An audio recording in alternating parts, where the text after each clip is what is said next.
xildhibaan Cabdiqaadir Cosoble oo kamid ah xildhibaanada golaha shacabka ee baarlamaanka federaalka Soomaaliya oo wareysi gaar ah siinay raadiyaha Simbay magaalada Muqdisho ayaa waxa uu eedeyn u jeediyay dowladda federaalka Soomaaliya asigoona ku eedeeyay inay burburisay maamulkii u dhisnaa Galmudug. xildhibaanka ayaa sheegay in dowladda federaalka Soomaaliya ay burburisay maamulka Galmudug ayadoona ilaa iminka aysan u dhisin wax maamul ah. Asigoo sii hadlaya ayaa waxa uu ka hadlay booqashadii ra'iisul wasaare Xasan Cali Kheyre oo muddada ku dhaweyd 40 cisho uu ku joogay deegaanada ka maamul goboleedka Galmudug iyo waliba waxyaabaha uu qabsamay.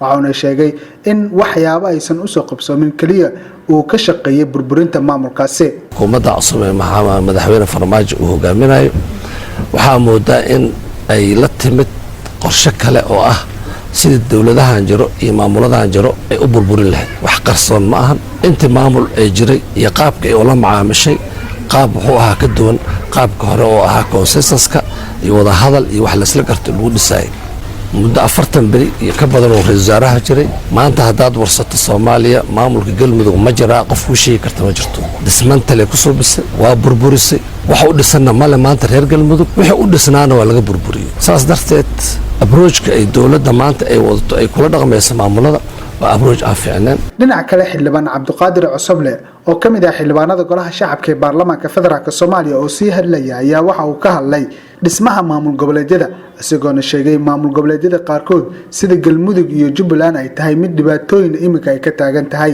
waxaana sheegay in dowladda federaalka Soomaaliya ay xoog ku burburisay maamulka Galmudug iyadoona Galmudug ay la doonayso waxyaabihii ka dhacay maamulka Koonfur Galbeed Soomaaliya markii ay doorashada ay ka dhaceysay.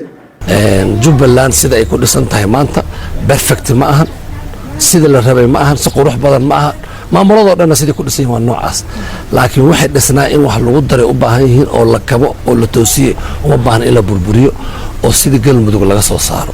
annaga uma baahnin in system dhisan la burburiyo baarlamaankana raali kama noqon karo in wixii 4 sano 8 sano Soomaaliya ku soo tacabeelaysay laga soo saaro meel waxba ka dhisna sida Galmudug laga dhigo kale wax wanaagsan ma aha. baarlamaanka ma u maleeynaa inuu raali ku noqon doono waana kula xisaabtami doonaa xukuumadda maanta jirto oo wax ay ku soo ziyaadisay haba yaraatay energy oo aan ahayn inay burburisay ama doorasho aan cadaalad ku dhisneen oo ay qaylo ka dhacday oo dad ku dhamaadeen ka dhigtay sida South West.